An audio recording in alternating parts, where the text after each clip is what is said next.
নমস্কার সকলকে। আজ আমি আরও একটি নতুন ভিডিও নিয়ে চলে এসেছি।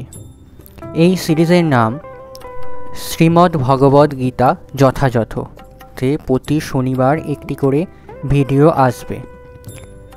এই সিরিজে আমি আপনাদের বলবো শ্রীমদ্ ভগবদ্ গীতার প্রত্যেকটি শ্লোক এবং তার বাংলা অর্থ ও তর্জমা। শ্রীমদ্ ভগবদ্ গীতার দ্বিতীয় অধ্যায় সাংখ্যযোগের শ্লোক নাম্বার 17 ও 18। শ্লোক নাম্বার 17। অবিনাশী তো তদ্বিদ্ধি येन सर्वमिदं ततं विनाशमव्ययस्यास्य न कश्चित् कर्तुमर्हति। অনুবাদ: যা সমগ্র দেহে পরিব্যাপ্ত হয়ে রয়েছে তাকে তুমি অবিনাশী বলে জানবে। সেই অব্যয় আত্মাকে কেউ বিনাশ করতে সক্ষম নয়। তাৎপর্য: এই শ্লোকে আরো স্পষ্টভাবে সমগ্র দেহে ব্যাপ্ত আত্মার প্রকৃতি সম্বন্ধে ব্যাখ্যা করা হয়েছে। যে কেউই হৃদয়ঙ্গম করতে পারে যে সমগ্র দেহ জুড়ে কি বিস্তৃত হয়ে আছে সেটি চেতনা। প্রত্যেকেই তার দেহের সুখ ও বেদনা সম্বন্ধে আংশিকভাবে বা সামগ্রিকভাবে সচেতন। চেতনার এই বিস্তার প্রত্যেকের নিজের দেহের মধ্যেই সীমাবদ্ধ। একজনের দেহের সুখ দুঃখের অনুভূতি অন্য আর একজনের কাছে অজ্ঞাত। তাই ভিন্ন ভিন্ন দেহ বিভিন্ন স্বতন্ত্র আত্মার মূর্ত রূপ এবং স্বতন্ত্র চেতনার মাধ্যমে আত্মার উপস্থিতির লক্ষণ দৃষ্ট হয়। এই আত্মার আয়তন কেশাগ্রের 10 সহস্র ভাগের 1 ভাগ বলে বর্ণনা করা হয়েছে। হঠযোগের প্রকৃত উদ্দেশ্য হচ্ছে বিভিন্ন আসন প্রণালী অভ্যাস করার মাধ্যমে জড় পরিবেশের বন্ধন থেকে ক্ষুদ্রাতি ক্ষুদ্র আত্মাকে মুক্ত করার জন্য আত্মার চারিদিকে পরিবেষ্টিত পঞ্চবিধ বায়ু, যেমন প্রাণ, আপান, সমান, ব্যান ও উদানকে নিয়ন্ত্রণ করা। কোনো রকম জড়জাগতিক উদ্দেশ্য সাধন করার জন্য নয়।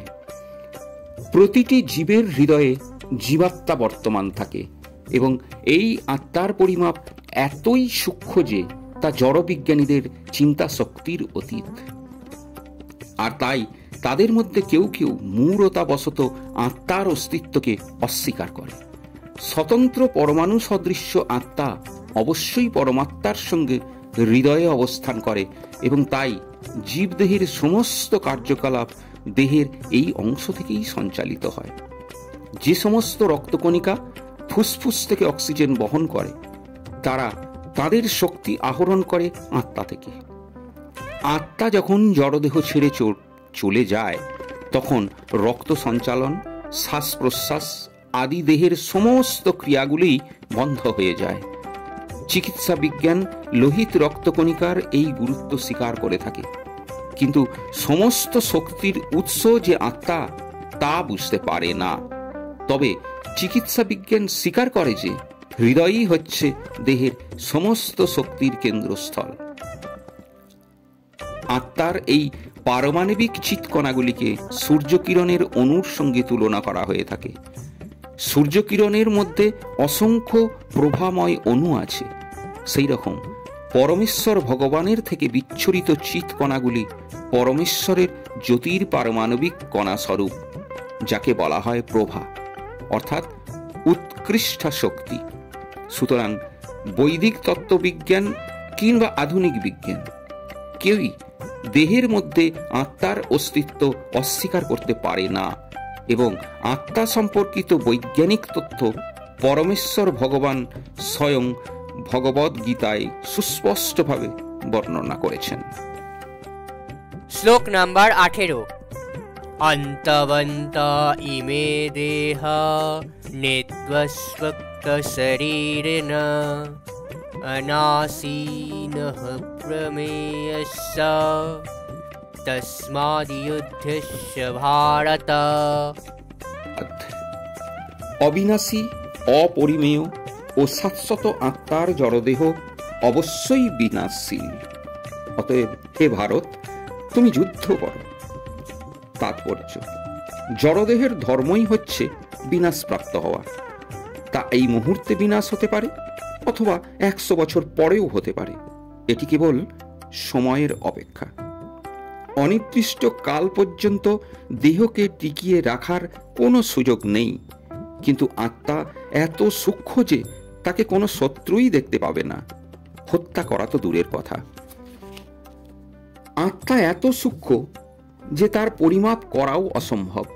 সুতরাং উভয় বিচারের পরিপ্রেক্ষিতেই অনুসূচনার কোনো কারণ থাকতে পারে না, কারণ কোনো অবস্থাতেই আত্মাকে হত্যা করা যাবে না, আর জড় দেহটিকেই কোনোভাবেই অনির্দিষ্ট কালের জন্য রক্ষা করাও যাবে না, অথবা চিরকালের জন্য বাঁচিয়ে রাখা যাবে না।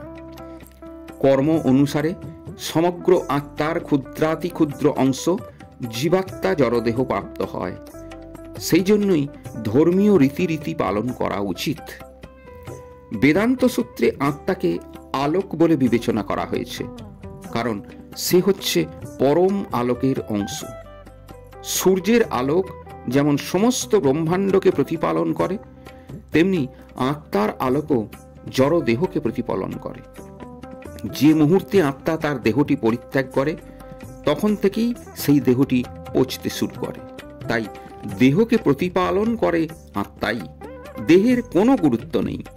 ভগবান শ্রীকৃষ্ণ অর্জুনকে উপদেশ দিয়েছিলেন জড় দেহাত্ম বুদ্ধির কারণে ধর্মীয় উদ্দেশ্য পরিহার না করে যুদ্ধ করতে। এই পর্যন্তই। ভিডিওটা কেমন লাগলো অবশ্যই কমেন্ট করে জানাবেন। ভিডিওটা ভালো লাগলে চ্যানেলটা সাবস্ক্রাইব করবেন, পাশে থাকা বেল আইকনটি প্রেস করে দেবেন, লাইক, কমেন্ট এবং শেয়ার করবেন। সম্পূর্ণ ভিডিওটি দেখার জন্য অসংখ্য ধন্যবাদ।